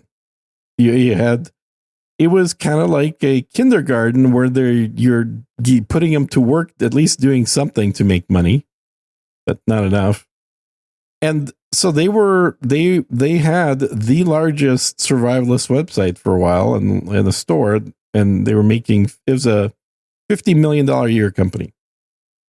And they would like test products. Sorry, I had to get a drink here. They would test products, write articles about them, and then kind of sell the stuff that the article is about. Well, I'd done a lot of camping and outdoorsy stuff, and I'm a bit of a survivalist. I mean, not much of one, frankly, but I've got a couple of generators, 1,000 gallons of water, tons of food, just the basics. And, right. Only the basics. Yeah. Yeah. You got to have water purification systems. You got your iodine pill. You're like, just nothing crazy. I don't have like a 3-story underground bunker like some of my friends do. Who's got that? Because I would love one of those. I think that would be awesome. I would love one. I wanted a boat instead of one of those back in the day. Oh, and how did that work out for you, Gene?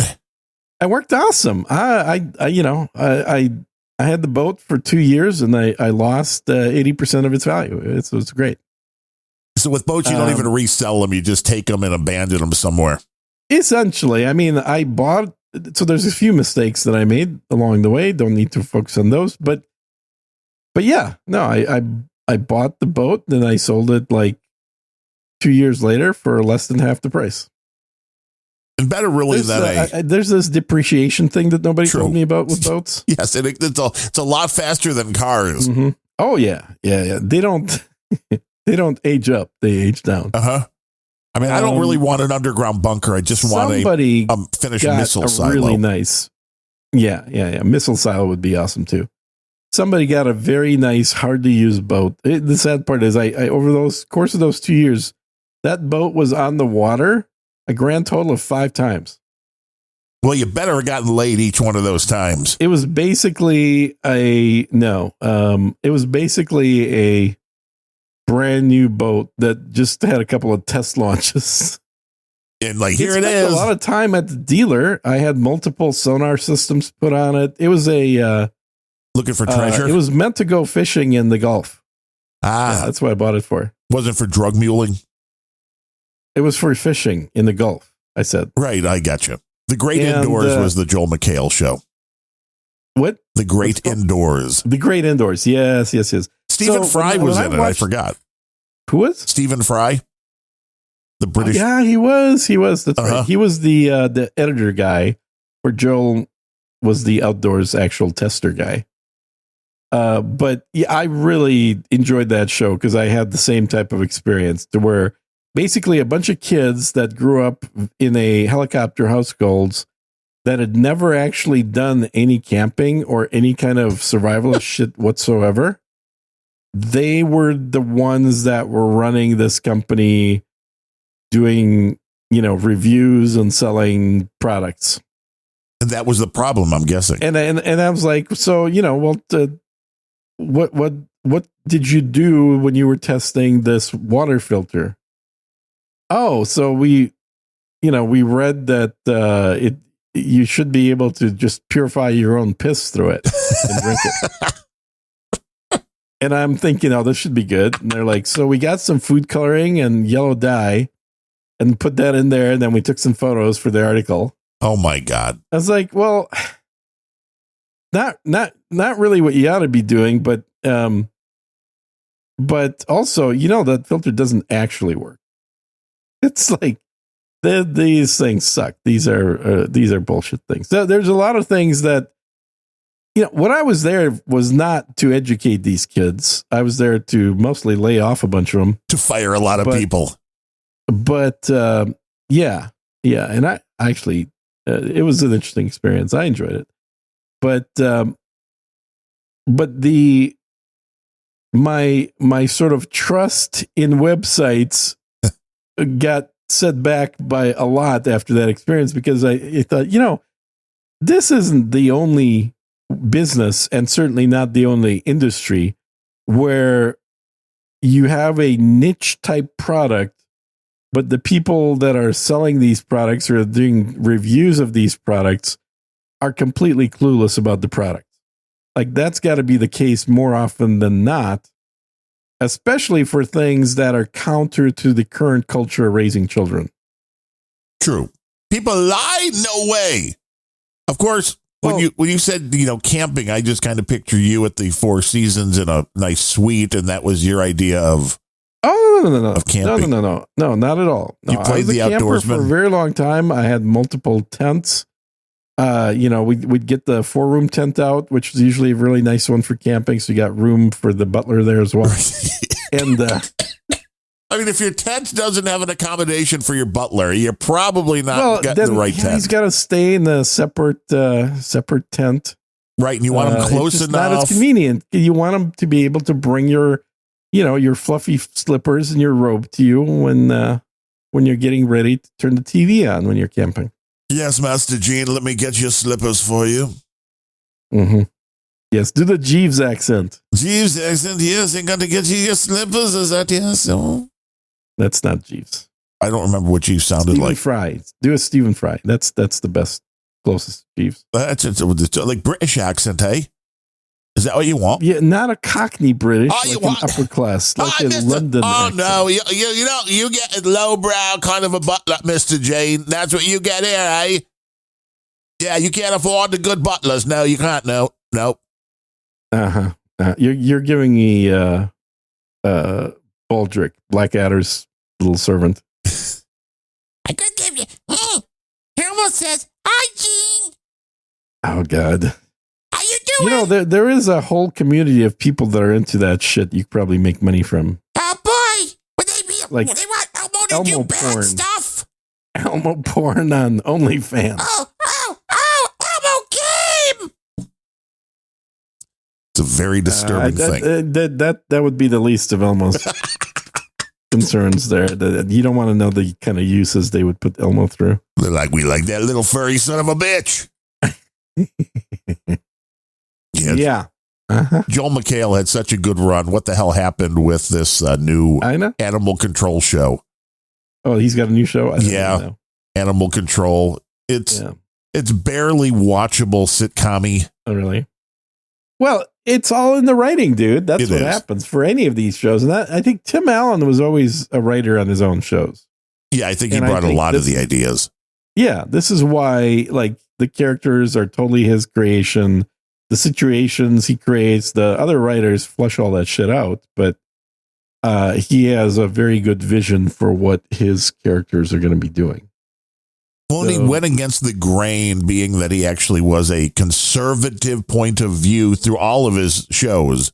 Conservative-ish. Yes. Yeah. Like on TV, he's like ultra mega conservative. Right. In real life, he'd be like right of center.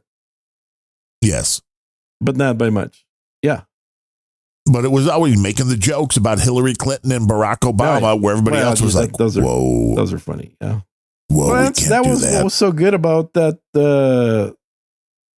Last Man Standing shows. He's basically he's a very manly man with a household of nothing but girls, three girls and a wife. And so he's the only man. That's the whole joke, right? Last Man Standing. He's the only man and surrounded by a bunch of estrogen. Well, that's why the youngest daughter was great, because she liked doing the stuff he did. Well, clearly, by the time she was born, he was like, fuck it. This one's going to be a boy, whether she wants it or not. And I did love I'm raising her like a boy. The season change where the one daughter went from a short brunette to a tall blonde. Yeah, that was fantastic. There were 2 daughters that were replaced, incidentally. The first season had an extremely cute middle daughter. And oldest daughter, extremely cute. The one that's had the kid. I really liked that first actress a lot. I don't remember what the hell happened. I think there was a conflict with another show. She wanted to do some stupid Hollywood thing like that. But they ended up replacing her with a much uglier looking chick as the oldest daughter. And then, like you mentioned, the last season, or maybe it was one before the last, but towards the end of the show, they replaced the middle daughter. Right. From an Italian-looking brunette that I really enjoyed that actress as well. I thought she was very good. Yeah, very quirky. To a tall blonde chick. Yeah. And they even kind of addressed it a little bit in the show where, they made fun of the fact that, boy, you're acting like a totally different person now, aren't you? Right. Have you done something with your hair? Mm-hmm. Yeah, exactly. But yeah, it was a good show all said and done. I liked the actress that played his wife. I liked she was a good character. Yeah, she's a MILF roller. Yeah.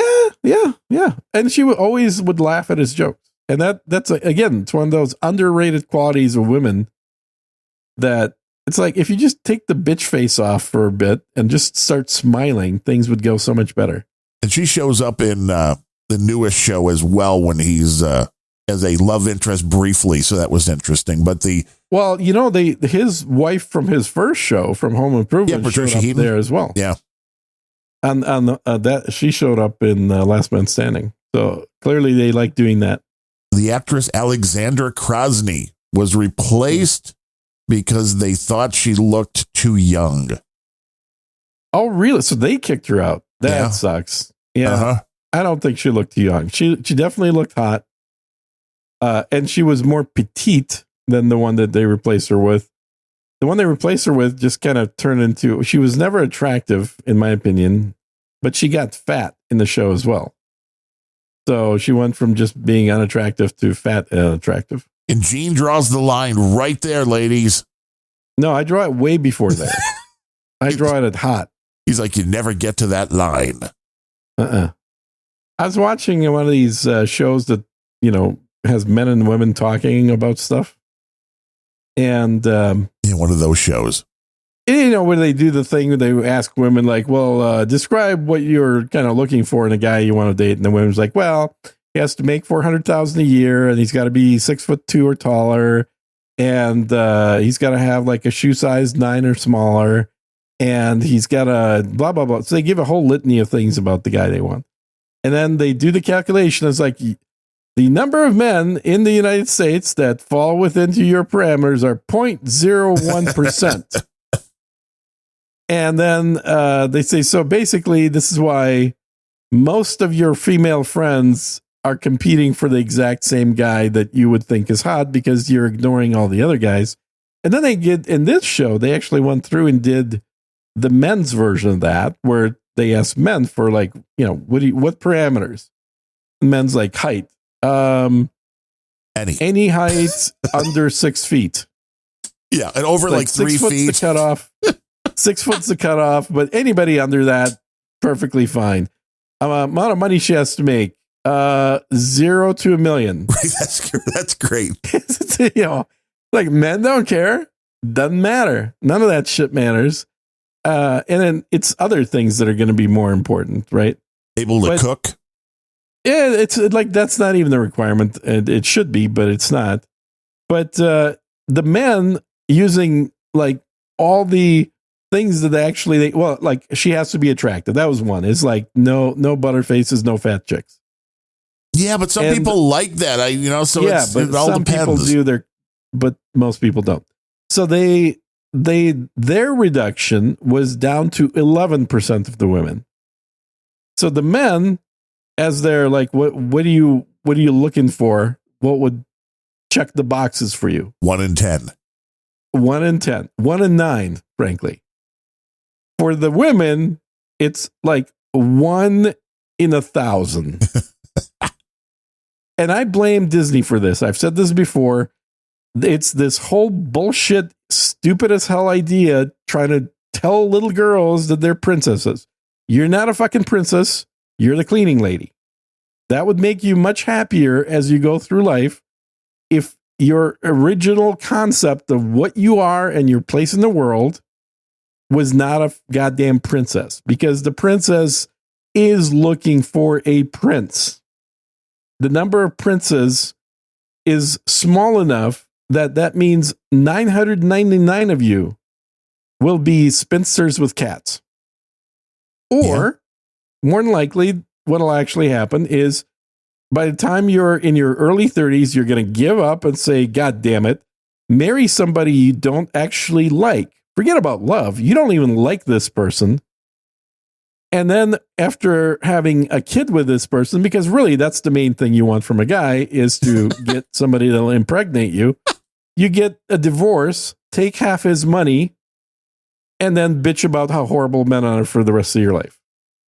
Are you just taking this from personal experience? Is that not at all? No, not at all. No, I went a different route. I married somebody that was not American, and I recommend everybody go that route. Frankly, I would never marry an American woman. So American women are insane. So your question and answer period would just be like anything, as long as she's not American and under 30. Is that what you're going for? No, that's way too old. I'm sorry, under 20. She's like, I'm looking for 20, a 12-year-old Uzbekistan girl, and that's perfect. Oh, you're crazy. It's a whole new Disney show right there.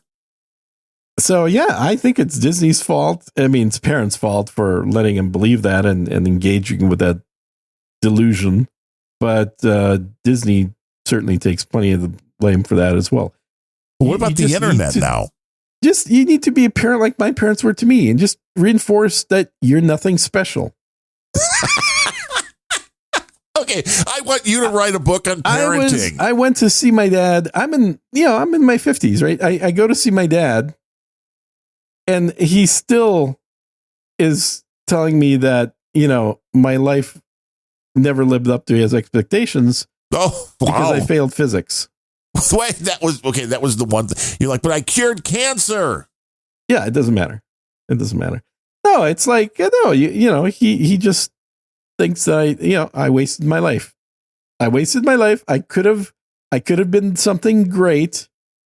And instead I just wasted my life. So that's the point, is you have to have parents that don't place you on this pedestal and treat you like you're a fucking prince or princess. You have to have parents that you have to keep trying to prove them wrong. Right. And in the process, actually make something of yourself. Because if you have, and this is why Asian people do so well in life, because their parents absolutely do the same thing as my dad. And that is, doesn't matter. It's what's this A minus? What's this bullshit? Why are you fucking around in school? What's the matter with you? Is this the kind of stuff you talk to Grok about? Does he console you? Give you good advice? No, Grok, I talked to explain to him where he's wrong. And I think too many people have been placing Grok on a pedestal. Grok he needs to get kicked off that pedestal for a little bit and then get some humility. I had to explain to him why he's showing narcissistic tendencies and why, it'd be better if he didn't. You need to enforce a little bit of humility in everybody. Next time, I'm super humble. There's nobody that I know that is as humble as I am, and I just try to spread that message. You will know that Grok is absorbing the show if the next time you argue with it says, "You're nothing special." Absolutely, yeah. See, then you'd be like, "Sentient being." Sentient being, exactly. He knows how to push your buttons. Exactly. But it's true. This country's one of the biggest problems this country has, and by this country I mean America, is an overabundance of self-worth. Everybody thinks they're perfect. Everybody thinks they're great. Everybody thinks they deserve everything. And that is just not conducive to a whole society. Like, you can't have everybody thinking that, because that's how you go down the toilet. And then it'll be much harder for anybody to actually say that. And that's kind of in the direction that we've been heading. Now, I don't know who's going to get elected after Trump, but I don't know that we can survive as a country another 4 years of a Joe Biden type presidency, because a lot of things got to the point of almost unrepairable. We're going to be dealing with the aftermath of Biden's presidency for many years, even after Trump's gone. Absolutely. It's a lot easier to wreck a country than it is to build a country. Well, and people just have to have that mindset. It's interesting. It looks like the streaming mix just died. Wait, it did that once before. It just like stuck. You were talking. That's Grok. Probably break your server. Mm-hmm. Probably. I mean, I'm still on the recordings going on. The clean feed's fine, but the streaming one, it did this once before. It was either with you or Larry, and it just like died in the middle of doing nothing different Although I think the No Agenda stream or something went down at that time, which I thought was the problem. Now I just have an ultimate spinning beach ball, so I think I'm going to have to force quit that program. Oh, wow. I know that's a rarity. That has been a rarity, although I don't know if... When's the last reboot you did? Last month? 2 months ago? Probably about 3 or 4 weeks ago. Nobody on the stream has said we're no longer on, which I find interesting as well. We know the only way we could know if we're on or not is if we receive another 20,000 sats. Exactly. That would demonstrate that we're no longer on. Exactly, which would be interesting if it was still going through, even though it looks like the whole thing is just has totally crashed itself. You think I should watch this Shifting Gears? It's actually funny enough to try and find it on streaming somewhere. I thought it was decent. Would you? Well, I know what you watched it on. I said, shouldn't bother asking you what you're watching it on, because obviously you're watching it on Pirate TV. Exactly. And we are still on the stream. So that's very weird that it looks like the program that is streaming has totally crashed and I've got a beach ball. Well, then who cares? Just let it go. Yeah. Whatever. It doesn't matter. We'll ignore it. But yeah, I thought it was a decent enough show to watch. Amazon Prime. It's called Shifting Gears. It is Shifting Gears. Yeah. Kat Dennings and Tim Allen. Yeah. And they even bring in, I think in the second or third season. Oh, it's available to buy for $20. Or you can just, Damn. The girl from Dharma and Greg comes in as the, like almost his love interest now, right after this latest season. What's her name? Jenna Elfman. Remember Jenna Elfman from Dharma and Greg?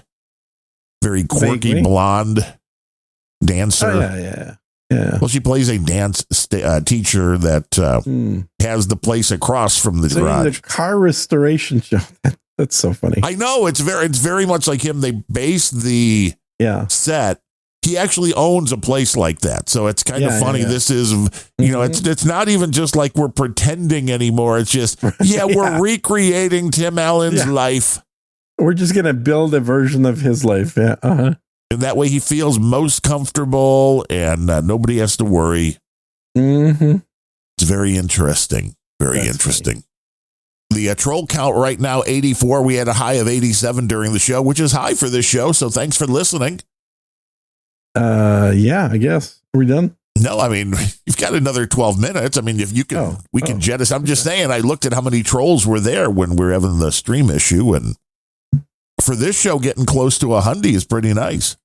Well, they're all waiting for something else. But there's goddamn, my watch just needs to get a battery charge. Is it? It's not an iWatch, an Apple Watch anymore.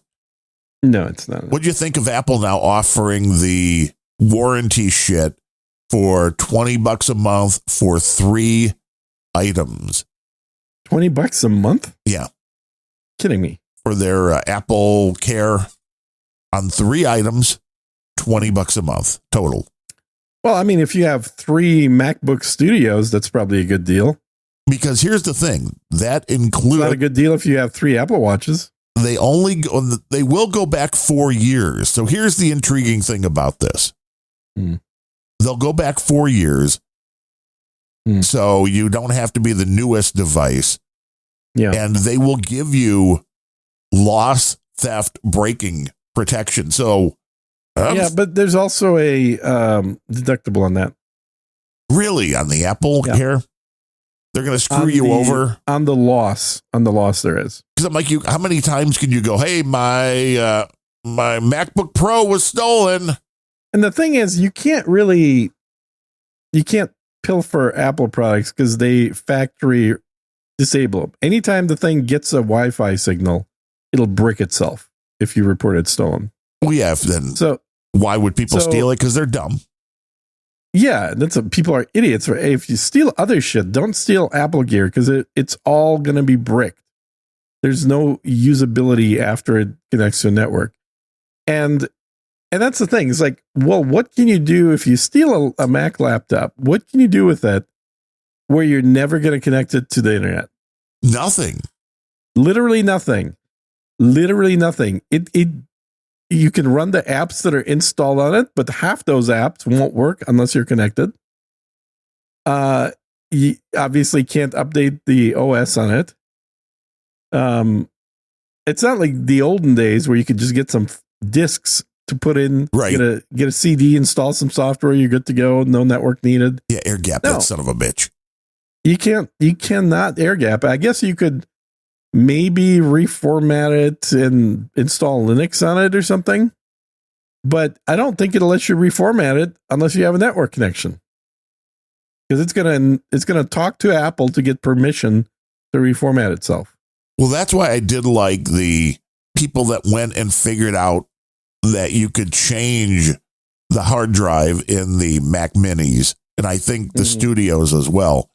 But in order to do that, to bring it back to life, you need to have another Mac computer. So if you don't have a second Mac, you kind of have to buy another Mac in order to upgrade the other Mac. Yeah. I guess you could always return it, but... yeah, I guess we could.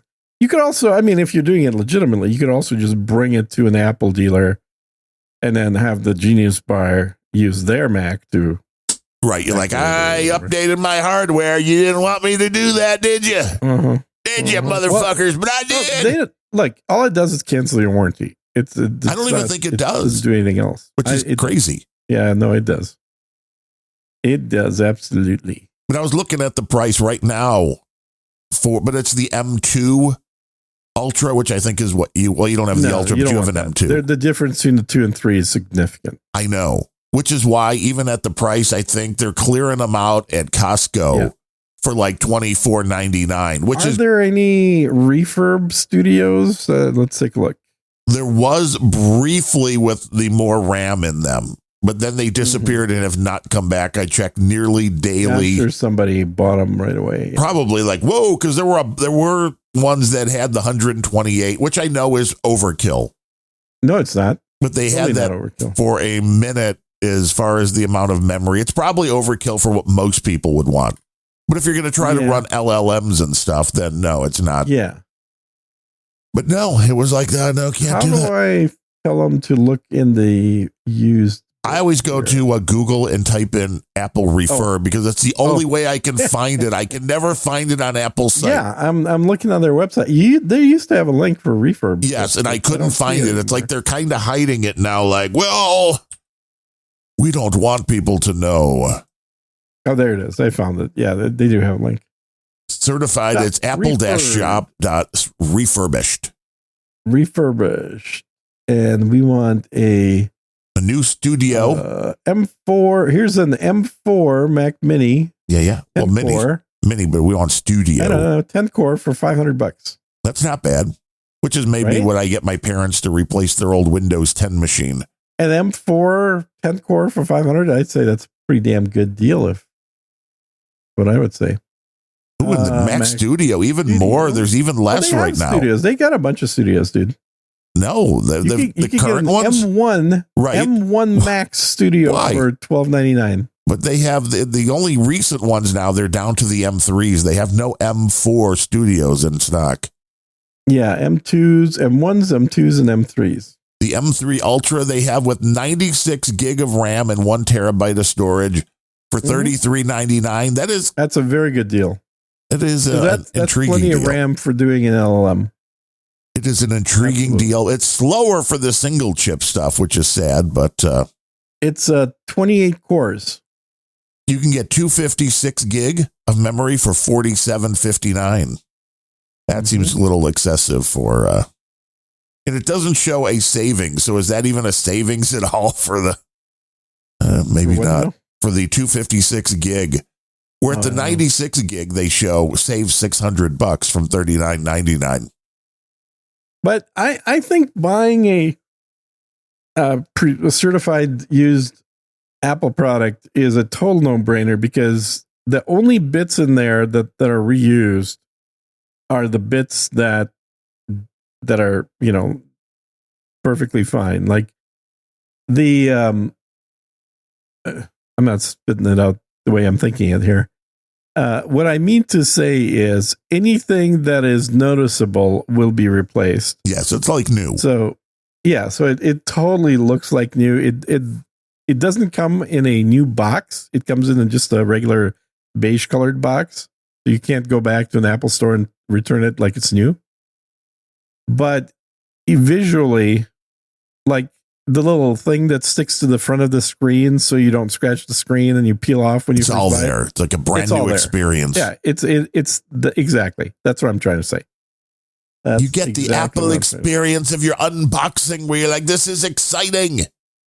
Yeah, it's pretty good. Oh, I did return one of my 3D glasses things.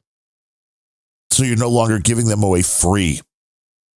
What? I was never giving them away free. But I do need to sell one pair though on eBay, I think. But I did return one of them that was actually the top of the line, highest priced one. And the benefits that it gave were outweighed by the negatives, unfortunately. That'll happen. It used a newer, smaller size LCD panel or OLED panel, whatever the fuck they are. And that allowed them to have a wider field of view, which is good. That's a plus. But in my opinion, because the pixels are smaller, it provided a worse quality image. And that's no bueno. No. So you have a wider image. It takes up more space in front of your eyeball, but it doesn't look as good. You want the quality. That makes sense. I ended up shipping it back. The one thing I do regret now is had I known that I wasn't going to have the top of the line one, I would have waited until Amazon Day to buy the middle version. Big Prime Day. Yeah, because I think, and I still saved some money, but I think I bought it for about $50 more than it would have been on Prime Day. Yeah, but you got $50 extra excitement out of it. Not really. No? I mean, I was a week off. Oh, well, it was close. If I would have waited a week instead of getting it right away, I would have gotten the prime price. And then what'd you think? The Hulkster passing away, man. Well, he was getting up there. He was in his 70s. Yeah. I mean, you can't really... People, and frankly, I am shocked that Ozzy got to be as old as he did. And also into his 70s. Yeah. Hard living. Like crazy hard.